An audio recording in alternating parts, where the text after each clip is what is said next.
Mariko, tell me a little bit about your role in the field. And I'm also curious to hear about your role in the field in this moment that we find ourselves in, sitting on this couch today.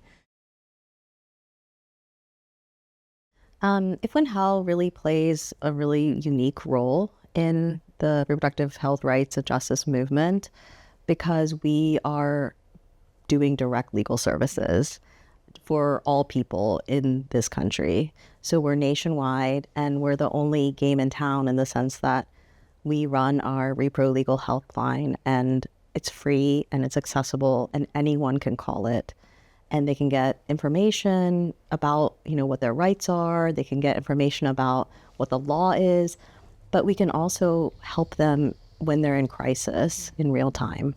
And so until we started our helpline, there really wasn't anything like this, that was full service in this way.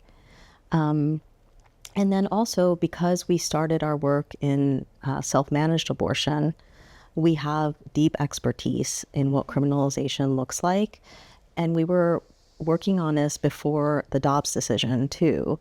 So we saw how it played out before Dobbs, and it's very similar to the way it's continuing to play out, but in a heightened way. One of the things I'm cognizant of is that the reproductive health rights and justice field has quite a few funders who are spending down or who plan to spend down or spend out or sunset, and that those funders together represent a huge amount of philanthropic dollars.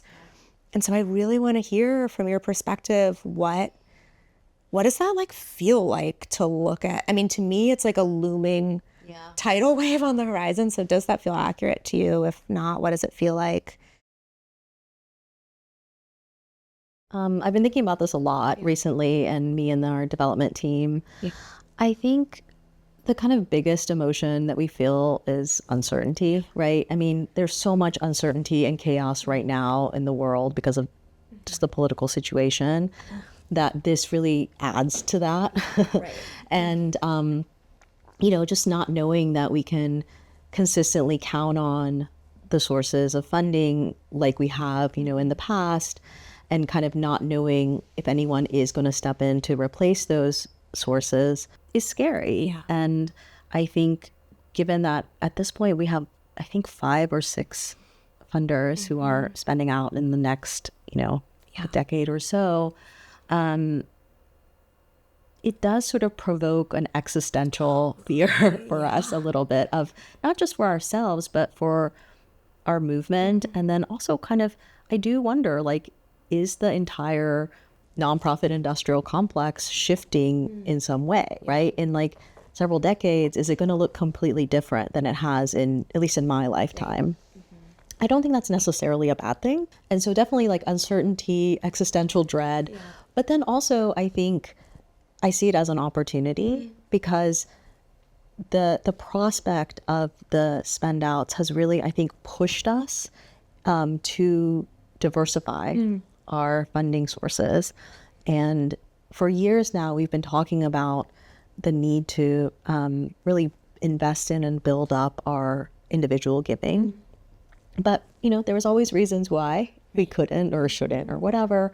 And now we're resolved in that we need to develop a major gifts program. And to me, it seems like philanthropy is kind of moving in a direction of sort of away from big foundations and more toward individuals with wealth who want to give in ways that are more nimble, perhaps, than what a foundation would afford them, right? We're seeing an increase in DAFs and we're seeing a lot of intermediaries that are advising wealthy folks.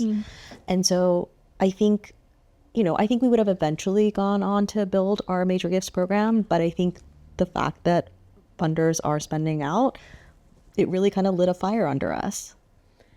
And then I think the kind of final thing that I think about is, at least for some of the funders, the assumption on our part is that they might give larger chunks of money, right, to organizations.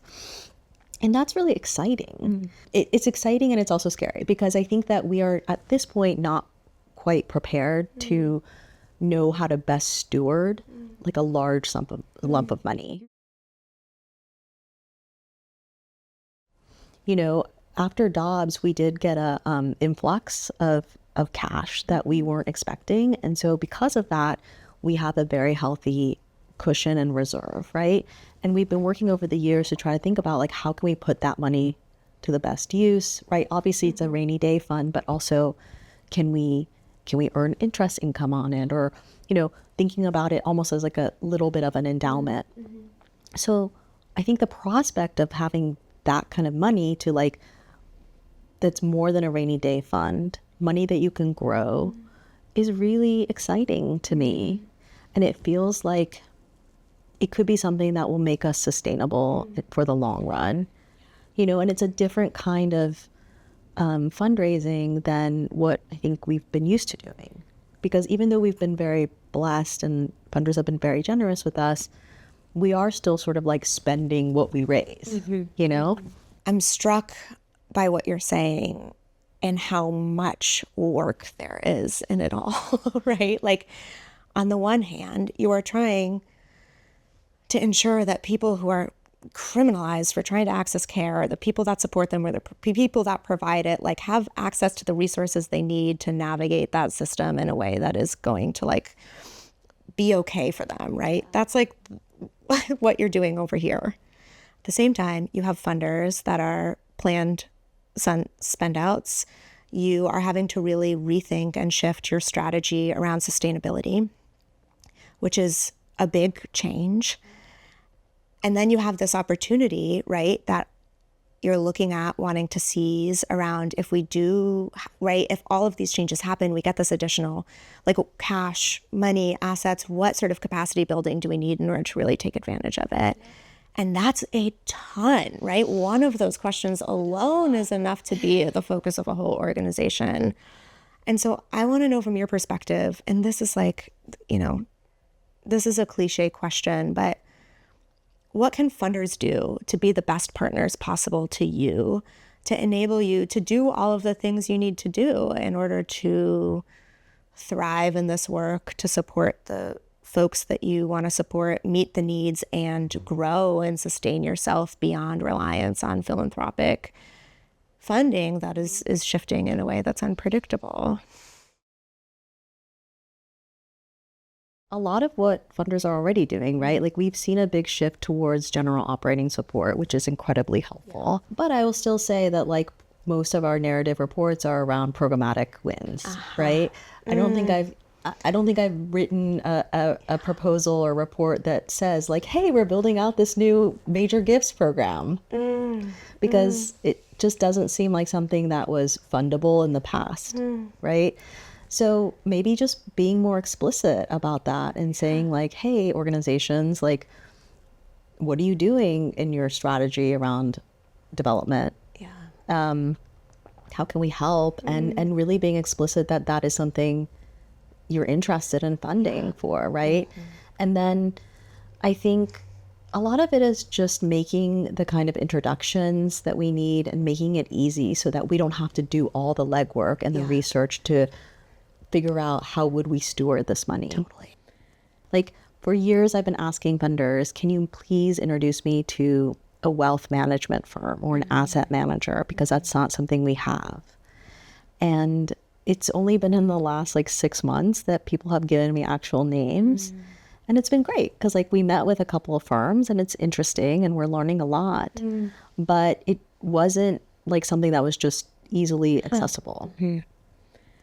Yeah, I mean, and what I'm hearing you say, it's really like listen to the things we're telling you that we need and then be our partners in making that happen. Yeah, and I think, you know, there are great funders out there who are, you know, explicitly giving us money to build infrastructure, right? But even those, I think sometimes like the reporting requirements and stuff are relatively onerous. So maybe it's also about flexibility, right? Like the proposal that you submit 2 years ago may not actually be what you still need to do. And I'm just so conscious of that these days because like you said, like we are trying to like fly the plane and build it and then also sort of like build the airport that you need to land at the same time. And like get more jet fuel. Yeah, like there's multiple things happening. And I think whatever ways that foundations or funders can plug in to think like, okay, if we can do the legwork here, or if we can like provide organizations even with a roadmap for sophisticated mechanisms and strategies in place to steward their funds. Like we don't really have that, but we want it. Right. You're ready for it. We're ready for it, and but we're not quite there. And so that's the kind of thing that I think some kind of advising would be helpful. Yeah.